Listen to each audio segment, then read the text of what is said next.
Persons under 18 will not be admitted. What's up, everybody? This is Jeff. And Ben. From Toking with the Dead. And Still Toking With. And Still Toking With. Still Toking With is our live show. Yes. You can catch that every Wednesday. At 7 p.m. Eastern. That's Eastern time. Yeah, If you live in fucking California, it's got to be 3. No, 4. 4? Yeah. They're only 3 hours behind. What about daylight savings? Yeah, well, fuck that. We'll worry about that one. Okay, so if you're on the West Coast, you're going to have to look up when 6 o'clock is out there compared to here. Which would be actually 7 o'clock out there instead of here. 7 o'clock? Yeah. Before this is over, I'm going to need a whole lot of serious therapy. You're all fucked up today. Another $1 for the swear jar. I'm always fucked up. You should tune into the show and see really how fucked up I can get. Oh, yeah. Well, opinions are like assholes. Everybody has one.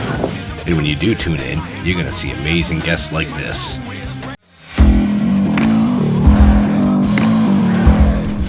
Hey, what's up? This is Jeremy Palco from The Walking Dead, and this is Still Toking With. Hi, I'm Larry Kenny, and you're listening to Still Toking with... What's up, everybody? It's comedian Sherwin Array, and you're listening to Still Toking With on the Dorkening Podcast Network.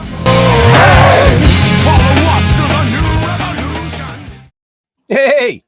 It's Wednesday. At least I think it's Wednesday. I'm not sure because my co-host is on vacation. So that means I had to call the backup. But then my backup called and had to bring his dog to the hospital. So that leaves me. Yeah, it must be Wednesday. Well, actually, no, that's not true. I do actually have a really cool co-host this evening. So, Jags, what's up, brother? Love coming on this show. I fucking love having you on the show. You know that? It's starting to become a regular thing a little bit, like once a month-ish. Well, just think of all the IMDb credits you're getting from it. I know.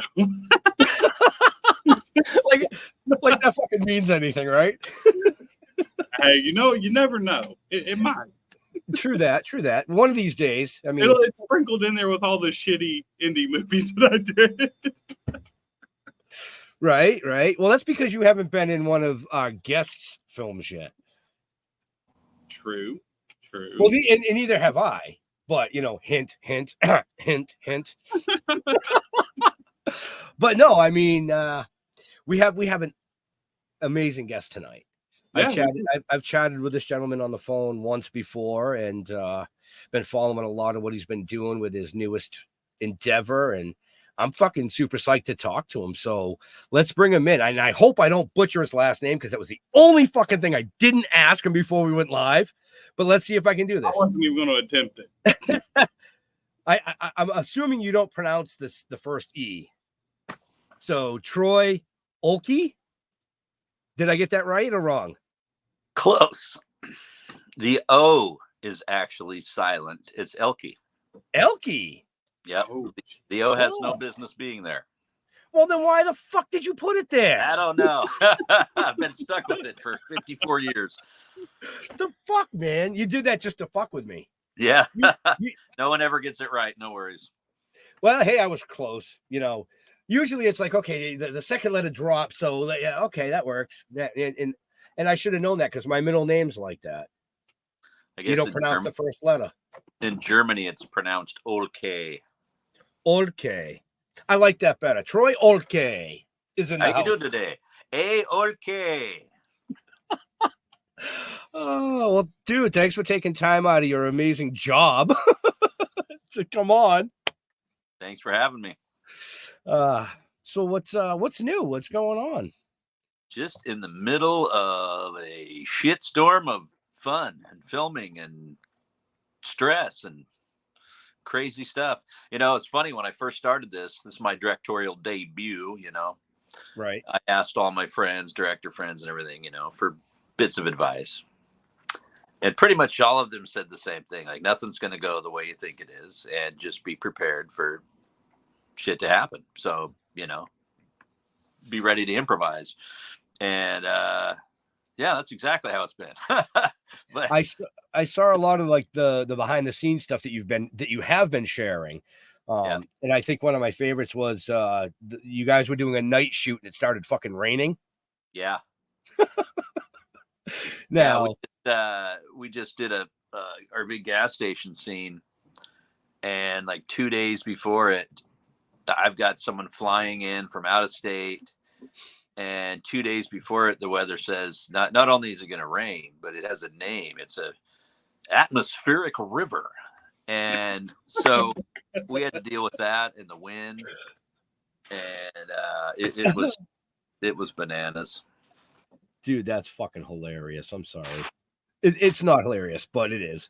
So, but the film we're talking about right now is Earth versus Werewolves from Mars. Yes. Which is your... Go ahead. What was that? I'm sorry. That's the shooting title. The shooting title. Yes. Now, that's not going to be the finished title? No. Why? See, now you're fucking with me again. Well, the truth is, the original story that I wrote that I turned into a screenplay and now I'm directing is it had a keyword in it that we were afraid, and that I was given advice by a few people that in the Indiegogo fundraising world, that there have been people who raised a bunch of money, and at the end they said, no, we're not.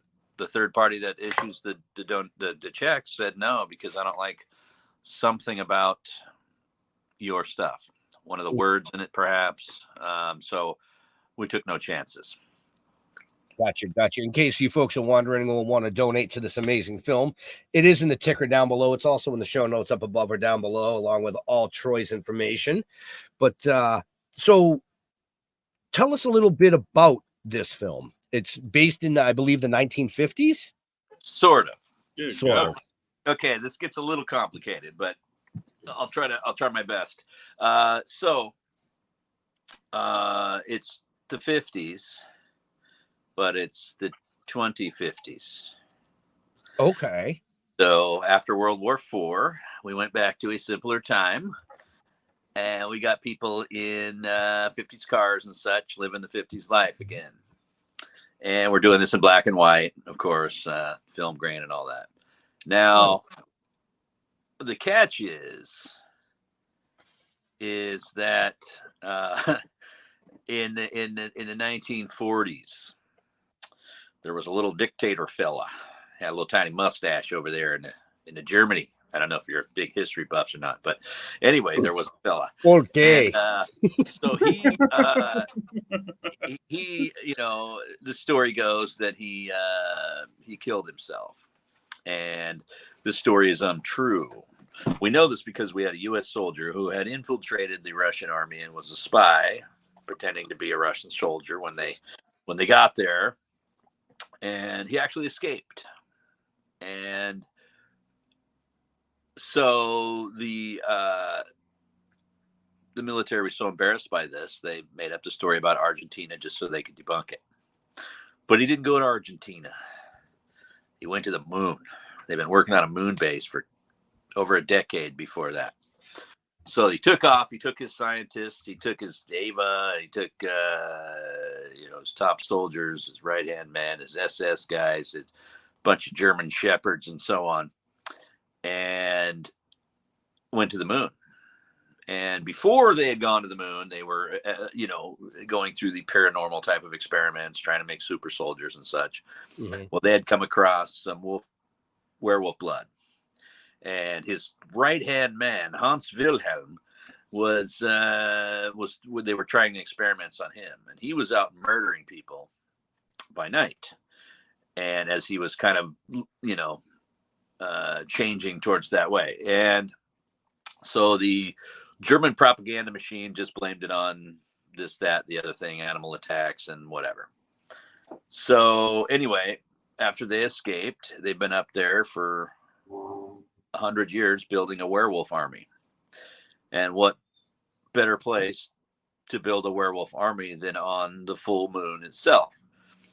So when they had to make a run for it, they dropped something our American soldier dressed as a spy, he picked it up, and he knew it was way too valuable to let the Russian army have. And by the time he got home with it, he realized it was too important for any army to have.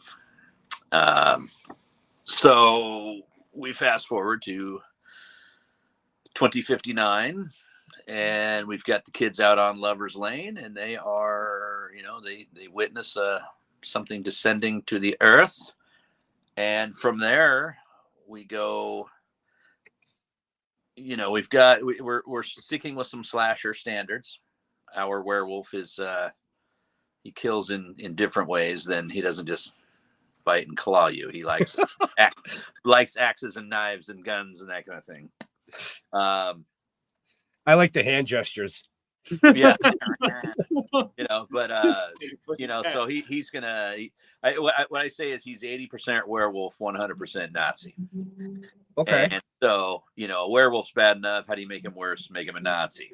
So now these kids and a ragtag, few others have to save the earth from these Nazi werewolves. And that makes me really bitter. Y'all remember when Rob Zombie was supposed to do the Werewolf Women of the SS, and it never fucking happened? It was supposed to have like Nicolas Cage in it, and they did all this big shit, and it was supposed to be a grindhouse film, and it never fucking happened. That's what I'm hearing. Please make this happen, please. Yeah, we're in the middle of it right now. The one thing that we're doing though is Young Frankenstein. We have just absolute goofy ass humor throughout the whole thing. So we're sticking with the scarier parts to be a little scarier, but there's a lot of fun, a lot of funny stuff, a lot of goofy shit, and we're having a blast doing it. I got my partner is Deborah Voorhees from Friday the 13th Part 5. Yep. I know that name. We've got Ron Sloan, also from Friday the 13th Part 5 in it. I got Michael Bayouth, who is not only Ted White's son, but he is just a phenomenal talent all the way around. I mean, the guy, there's nothing he doesn't do that he's amazing at it. And I found some really amazing actors in my, neck of the woods, West Coast wise, and it's really coming together. I'm pretty happy with it. I'm learning a lot. I'll tell you that much. Right. The second shoot, I'm like, okay, well, I know what not to do and what to do, more, and so it just kind of getting better at it each shoot. But no, it's been a blast, and I doing 12 and 13-hour days until the middle of the night, and you're just still ready to just keep going, but by the time you stop, it's like, oh God, I'm glad I did, or I probably would have fallen over. But right. Yeah, it's been fun. I vaguely remember those days, eating dinner at 3 a.m. Yeah. What's open at 3 a.m.? Domino's. Mm-hmm. Yeah, I got a lot of healthy choices at that point. I did that many times when I did Clown Motel 2. We did that many a times. Mm-hmm. Oh yeah, it's fun though. No, you're just caught up in the moment, so you don't realize. It's like, oh, I want to get this done, and I want to get this done, and then you start caring more about the actors and stuff. Oh God, I hope I'm not keeping them here too long, or they're not too cold, or Well, no, that just plays into it, doesn't it? If they're overtired and too cold, it kind of makes it a little bit better. Sometimes, unless it's supposed to be a warm summer night, and true. Then it's raining and 40 degrees. Yeah. Like, why do you have a bikini on? The crappy thing about California is it is just. I remember doing a film in where was it? Lancaster. And when we first got out to the set, it was like 90 something degrees. And then I'm wearing shorts and just like a tank top and a vest. And then all of a sudden that sun starts going down. And I'm like, how the hell does it go from 90 to like 40? 12. Like, this is bullshit. I don't like California. Fuck this. So no, are you in California? I'm in Oregon. You're in Oregon. That's all right. So that's just as bad, if not worse. Probably yes, worse. sir. I'm about 15 minutes outside of Portland. Okay. Yeah, they legalized the shit in the street there. By the way, that's the only reason I would go to Portland. Just saying. Just saying. I think that's one of the only parts of the country that I have not ever been to. Well, you'll have to wait for part 2. I love the Northwest. I love the Northwest a lot. But, politics invade. Right. So when you're not producing or writing or acting or voice acting, because you've done all that, what else do you get to do out there? I mean, well, my mind's just always constantly going. So I have like 20 short stories kind of laid out, and I'm already thinking about what my next movie is going to be. I still got a ton of editing to do, and right. We're just in the middle of shooting right now. We're not even to 50% of the shooting yet, but I took on a big venture, doing a 50s, time period piece. Yeah, we have a huge musical number, somewhere between Trick or Treat and Rocky Horror Picture Show. We got our bar scene's going to be great. I'm looking forward to that.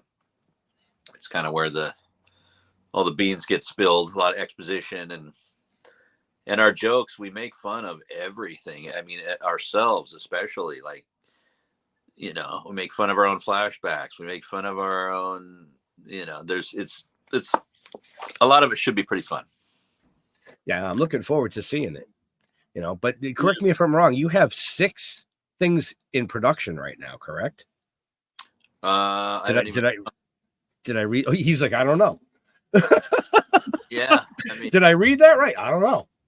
Right now, I'm just focused on one, dude. Okay. Yeah. What are the other ones?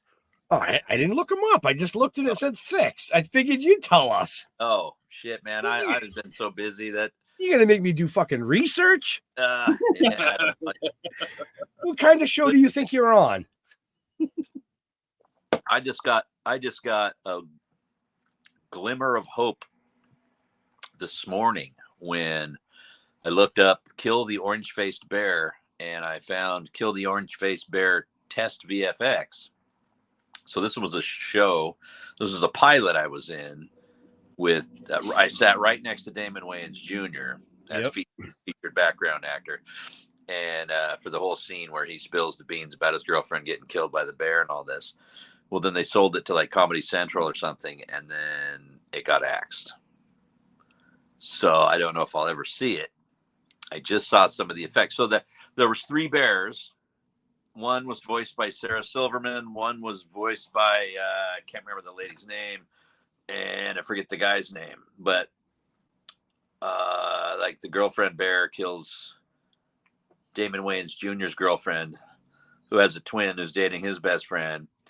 And the Sarah Silverman character likes the boy bear, but the boy bear is dating the girl bear who's mean and killed the lady.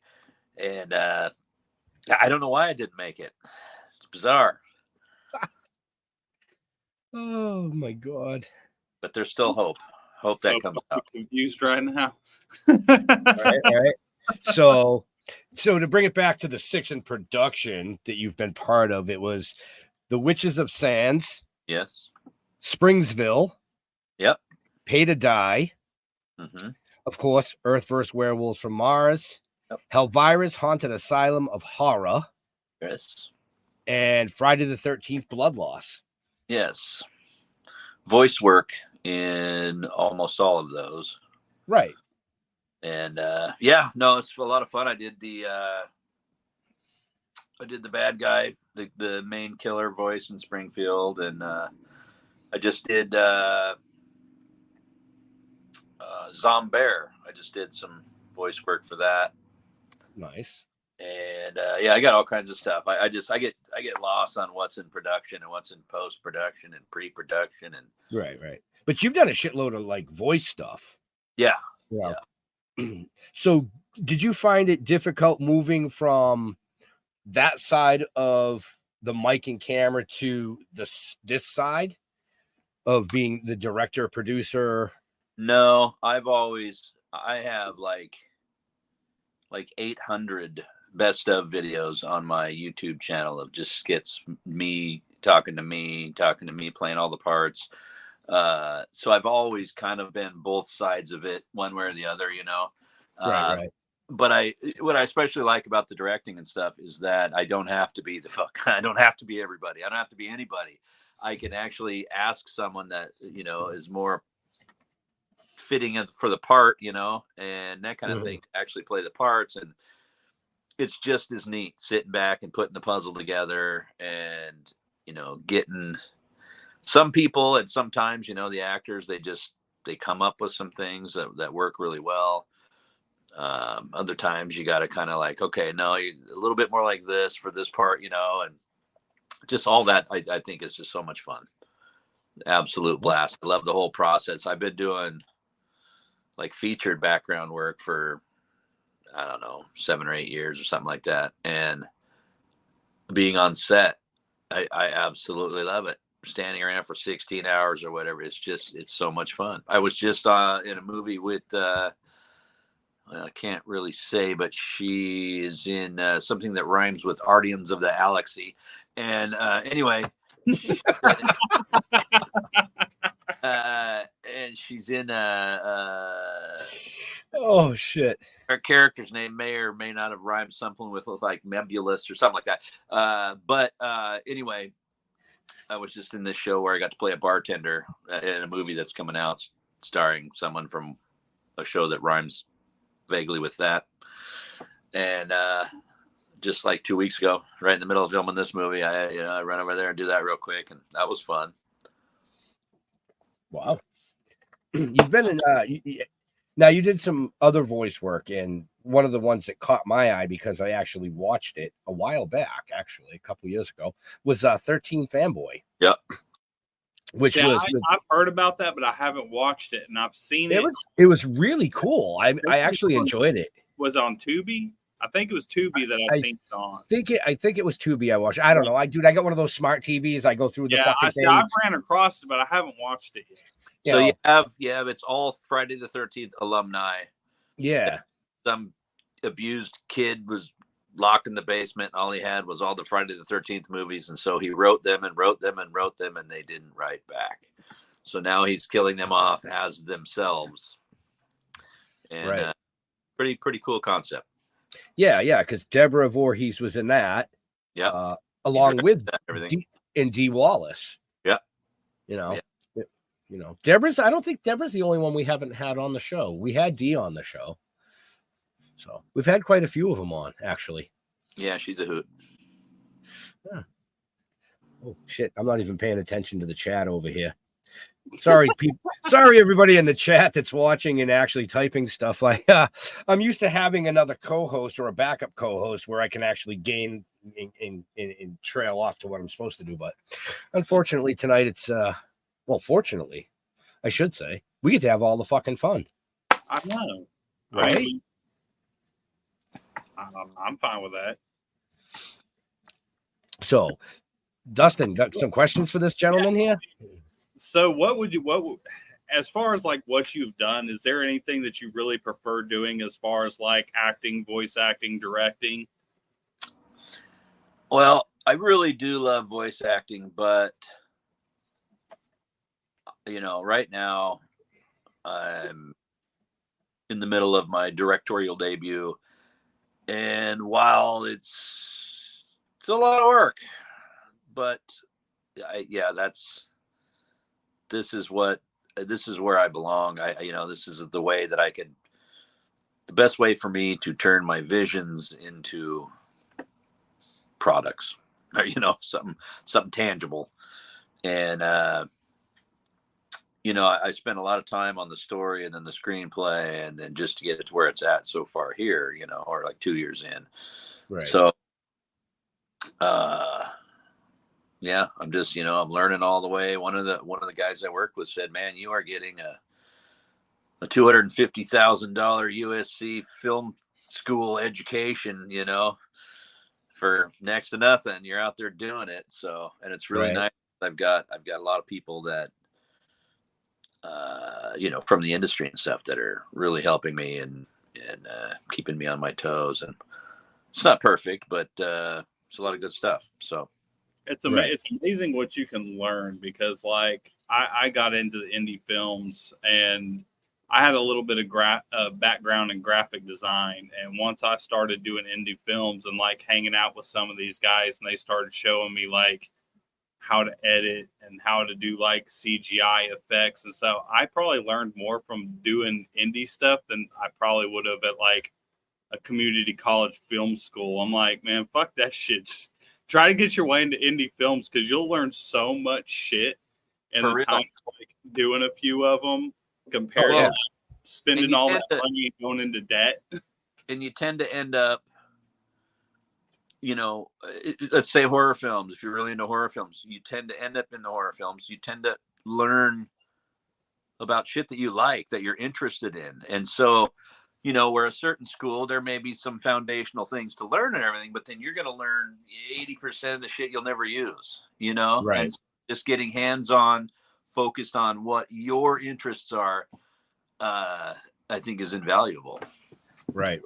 And I can weigh in on that. I mean, when we were filming down in New York, we would get to the studio at 7 a.m., build all the sets for the day, set all the lighting, then into makeup and costume, and then back on set to act.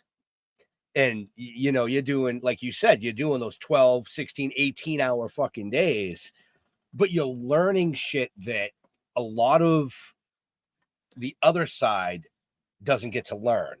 Right. Being outside of the indie, like your Hollywood style actors. I mean, they just go sit in a trailer, hair, makeup, back in the trailer. Where on the indie side, you actually can hang around the set and be like, oh, okay, I can see why Troy picked that angle or that lighting for that scene. And it's funny because I come in, I am catering, I am location scout, I am costume, I am special effects, I am director, I am my own PA, I am lighting, I am, I might as well be I just need one of those guys that put the big backpacks on with the whole band thing. I just need like the boom mic coming over my back with a camera and some roller skates for a dolly. But right. No, I got great cameraman. I got some people running sound doing a really good job, and picking up a little more help now, which is nice. Super relieving, because I'm wearing a lot of hats. And I what got me to that was that you were saying, how they walk in or whatever on the big Hollywood sets. And I'm like, yeah, the director walks in and he says, all right, you hand me this and you get that, and I'm like, no, who's got, that's me. Shit. Yeah. Yep.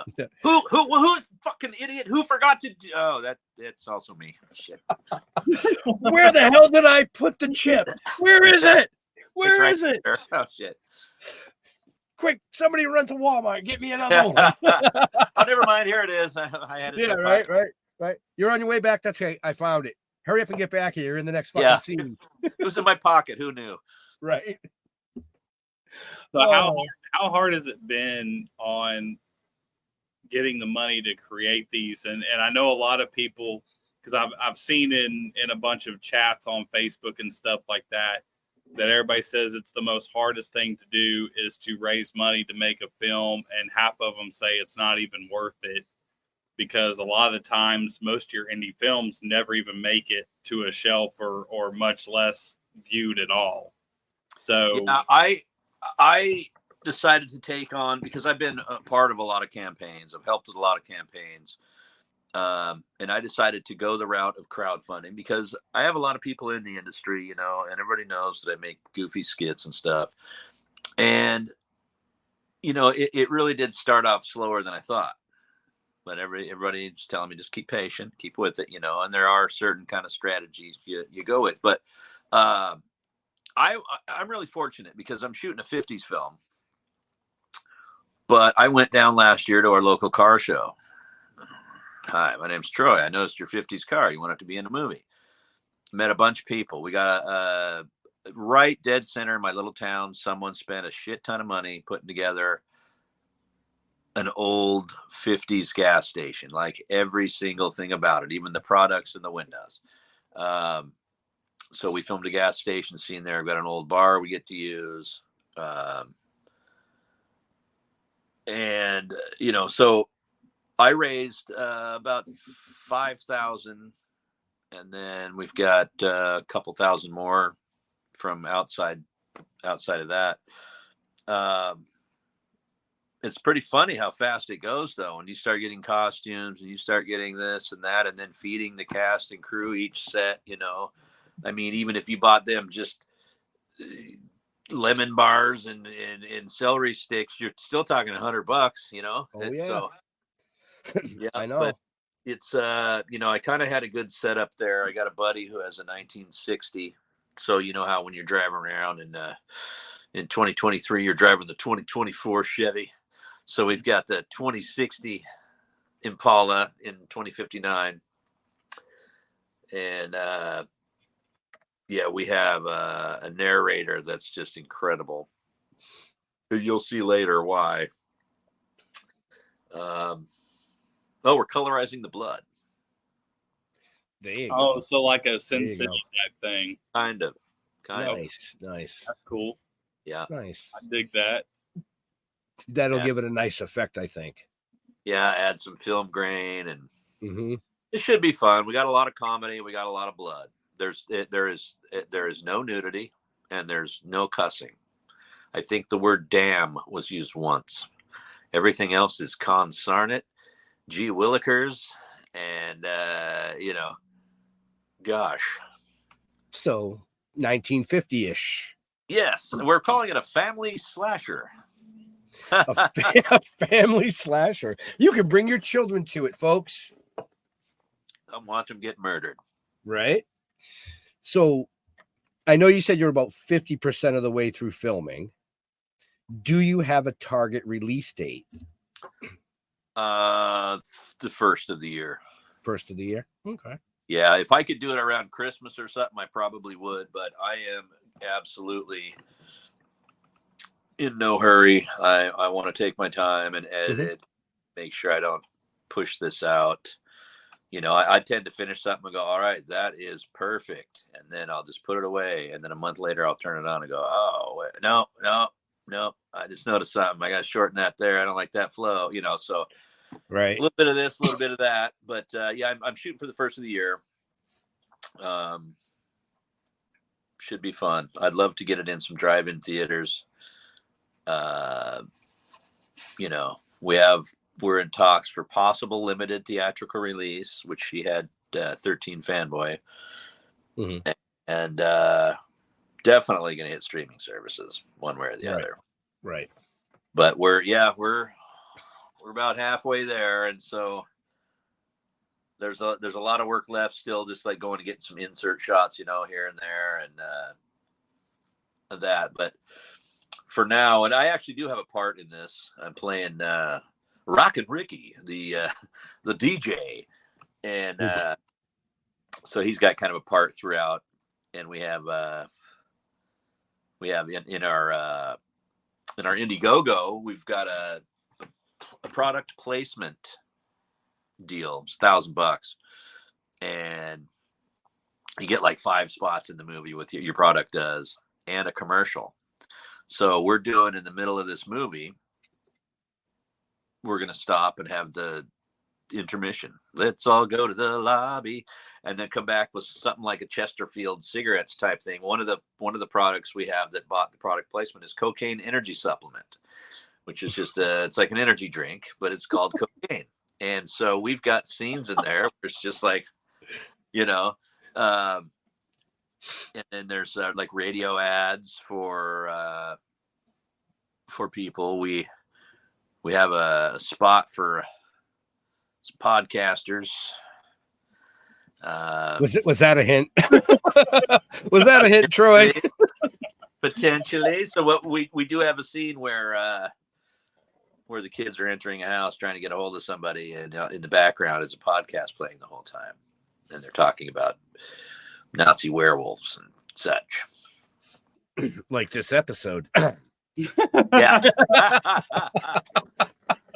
So for everybody watching or listening, make sure you check the show notes up above or down below for all the information regarding what we're talking about here, which is Earth vs. Werewolves from Mars, which is the shooting title. He has not released the title that we're going to be privy to yet. Based on the short story, Nazi Werewolves from the Moon.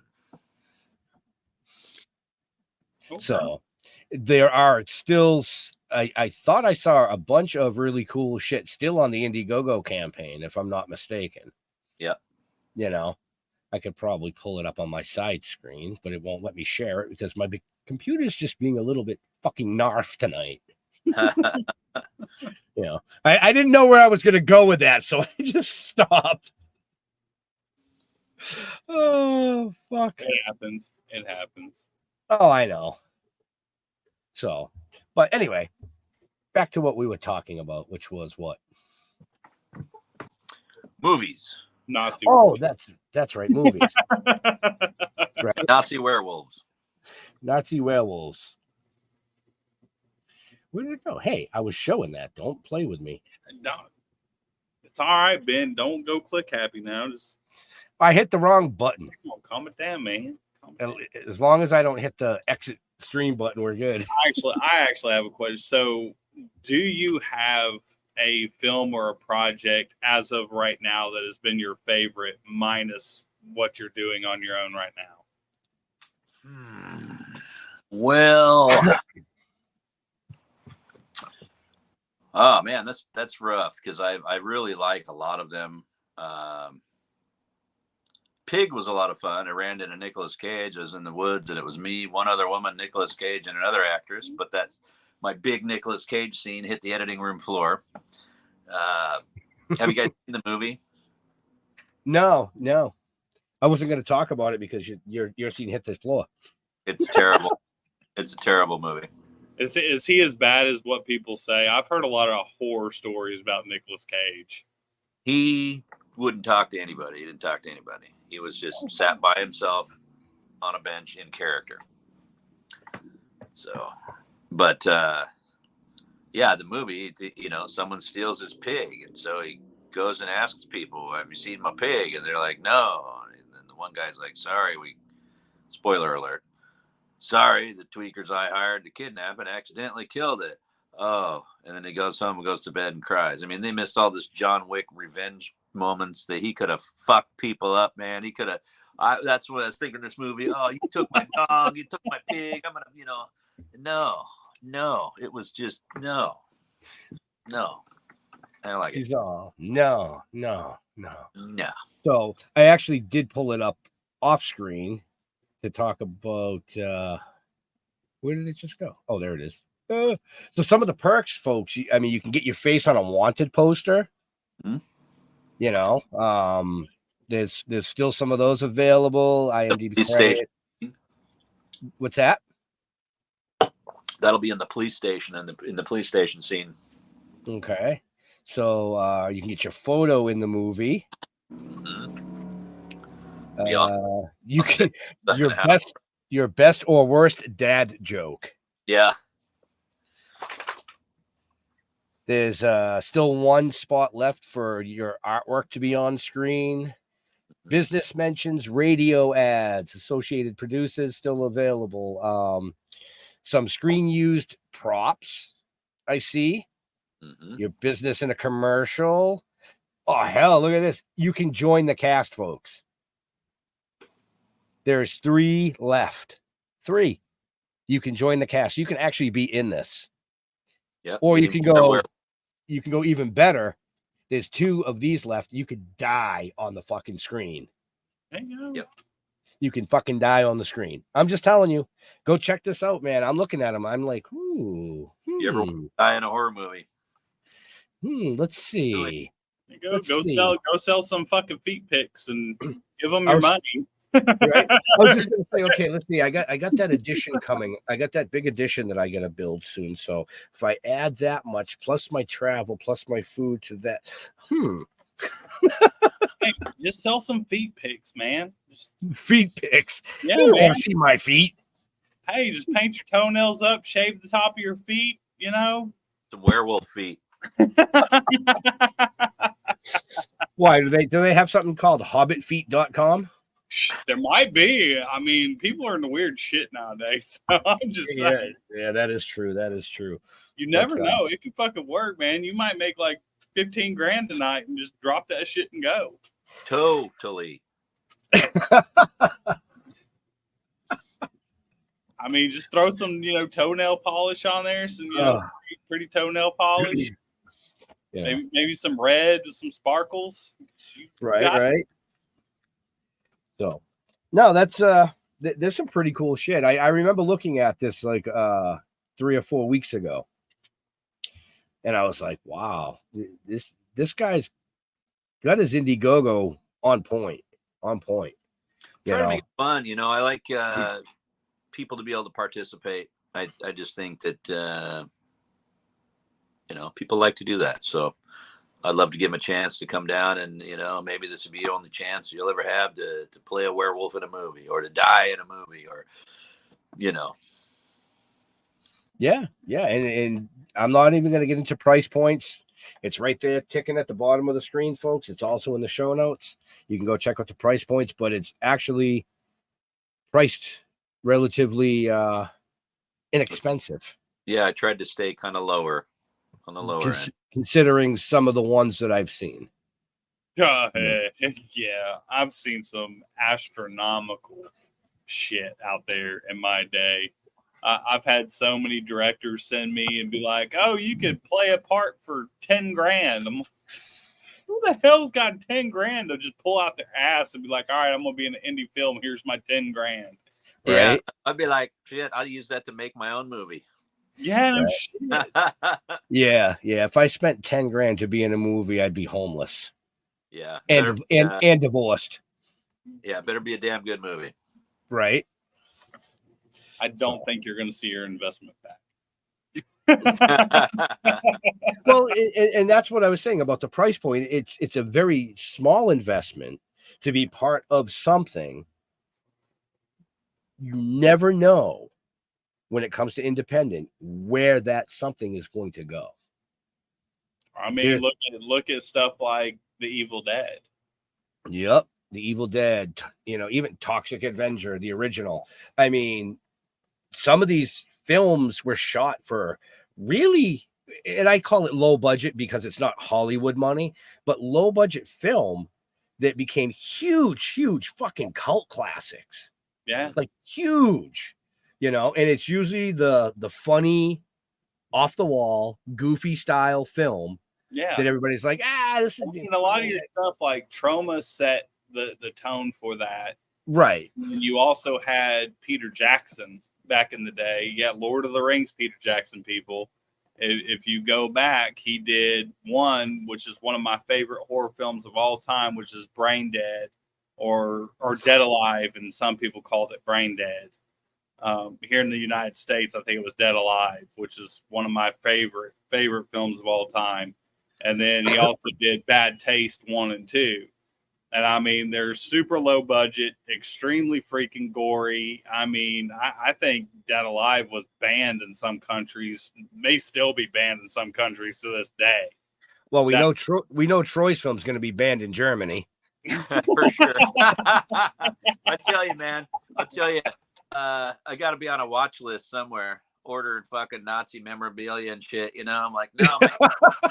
Didn't you notice it with a pair of werewolf gloves? I mean, Jesus. Right. Now, actually, that brings up a good question or a good point.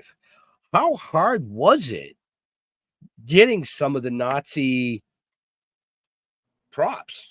Well, it was not easy. So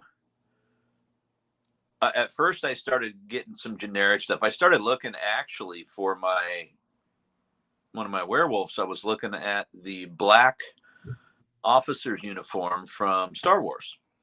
Mm-hmm. Because I would find one, or German soldier, which would just be the gray costume. And okay, and then this is out of stock, no longer sold, or it's only in this one little shop in Budapest or something. You have to go there and get it. I'm like, shit. So I ended up scoring. I got like an officer's jacket, and I was able to get to those pants with the the sides that flare out like the old jockeys, off of military memorabilia site. But my real score was when I ran across a guy on Facebook Marketplace, and he had a German officer's jacket with covered in medals and chains, and I'm like, I need that. And he's like, well, that's not the only one I got. Like, I need that too. I'll take that, I'll take it all. And so I got really lucky there. And it's like, where do I even sell that when I'm done with it? Do I? Maybe I'll just start keeping for the production value. I'll just keep making Nazi movies. Right. Nazis against Free Willy. I mean, you can always frame it as like a moment, like a token of something that you fucking did and stick it up in your office. Yeah, I used to have, when growing up, I had friends that had their dads had like armbands and the bayonets and all stuff that they took off dead soldiers. And so to them, like today, someone would be like, oh my God, you got what? No, it's like, no, I took this off a dead some gum. And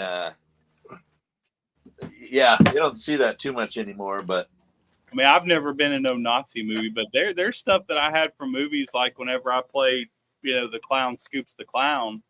I framed the jacket in one of my old masks. Let's see if hopefully it doesn't. That's a pin. Yeah, band. That's an actual pin that I got. God, probably 15 years ago.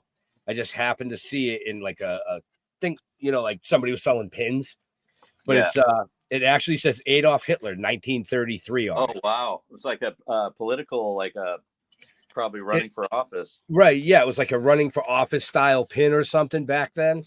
Do you know what time Hitler went to bed? No. 9:30 tops. Okay. And the reason I asked that is because I've owned an antique store. I used to do a lot of buyouts and cleanouts 10, 15 years ago, and I would get some German military stuff, German this, German that, and I couldn't fucking sell it anywhere. Yeah. Every time I tried to sell it, they'd be like, nope, sorry, you can't sell that. And they'd take it down. And one of my most prized possessions, I don't think I have it down here. It might be upstairs in my room. I have a newspaper from World War II with a photo in the middle of the newspaper of Adolf Hitler with his entire entourage. It was one of the only photos that was ever taken with all of them that they weren't posing for. And the moral to the story was it was a French photographer that took this photo. 2 days after that photo came out in the paper, he disappeared. Of course he did. So, and I actually, when I had my antique store, was selling just that photo. Like I black and white scanned it, and people were fucking buying them left and right. But it's I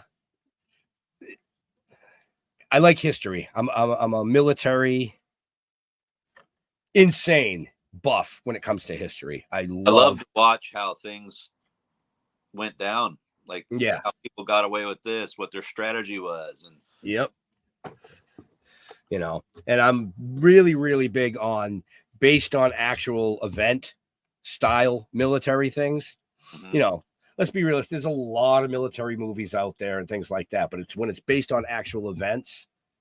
You can't get me away from the fucking TV, literally. But I'm looking forward to seeing this because,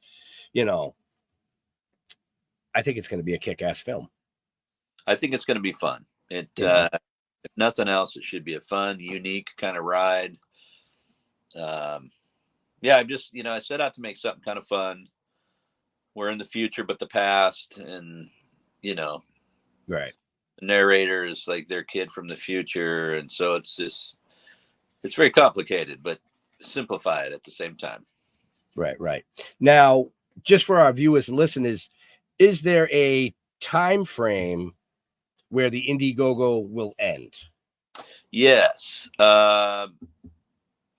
We've actually been talking about it. I'll probably give it another month, and then we'll probably close it up, and then we may come back for some finishing funds, but the finishing funds, I think, will be, obviously won't be offering things in the movie because we will have already shot. So, right. There is lots of stuff to get. You can, your friend's photo in the film, whatever, as a gift. Hey, you're not announcing me. What?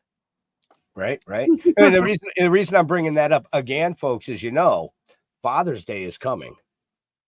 Just saying. You could get a part for your dad in the film. You could get him a film use prop. You could get his face as a wanted poster. You could get him killed. I mean, listen, most kids would love that right now. It's fake though. It's fake. Yeah. Don't be like that. Still got to come home. Yeah, don't be like some of those other people out there that are actually doing it for real. Yeah. Just saying. It's all in the film, folks.